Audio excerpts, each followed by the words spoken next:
各位姊妹，今日咧係370條，問嘅就係情慾係咩呢？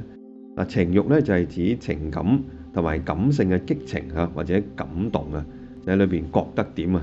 簡單我哋話我感覺到點，我覺得乜嘢咁點樣嚟嘅咧？呢份感覺呢個覺得佢哋咧係由人心理層面嘅一啲自然因素都組成嘅，因人而異個個唔一樣嘅，或者甚至同一個人喺唔同嘅環境底下咧，或者唔同嘅身體嘅狀況底下咧，都可以唔同嘅喎。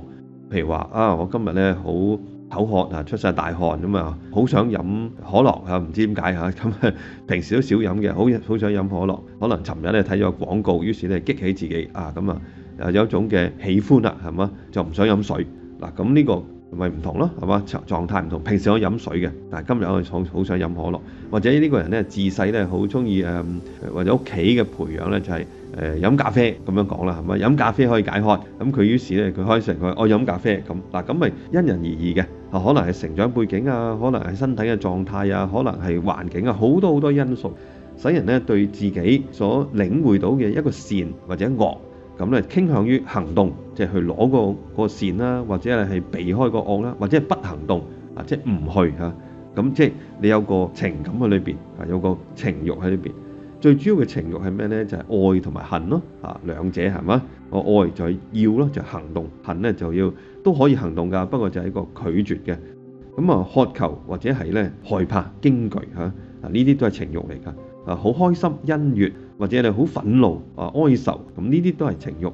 而首先嘅情慾咧就係受到善嘅吸引而產生嘅愛真正嘅明顯嘅善使我哋咧吸引我哋去做一個行動。或者咧去避免唔會得到呢個善即係使我咧唔會離開呢個善咁樣。好啦嗱，咁講咁多又舉個例啦。譬如話咧有朋友約自己咧去讀書一齊溫習我係學生咁啦點知咧唔知點解我又好想你去玩或者另外又有啲朋友叫我哋出嚟玩啦，唔好讀書啦咁樣嗱。咁有個情慾係嘛，我想去玩，有人咧又叫我讀書，喺呢度咧就有個情慾嘅拉扯咯，可以話咁。究竟我點樣去衡量判別咧，就睇下邊個善啦。玩都係一個善嚟㗎，係嘛，都係好嘢嚟㗎即係輕鬆下、娛樂下，有朋友一齊叫係嘛。咁但係讀書可能我又要衡量下，咁呢個朋友同我友誼啦，要我讀書嘅朋友係嘛。咁考試近唔近啦咁等等咁中間就要個衡量啦。咁呢度咧就係嗰個情慾嘅一個嘅作用喺呢度。好同大家分享聖經金句咧。嚟自聖詠嘅63篇2節講我哋咧人嗰個情慾最後尾要趨向天主天主，我的天主，我急切尋求你。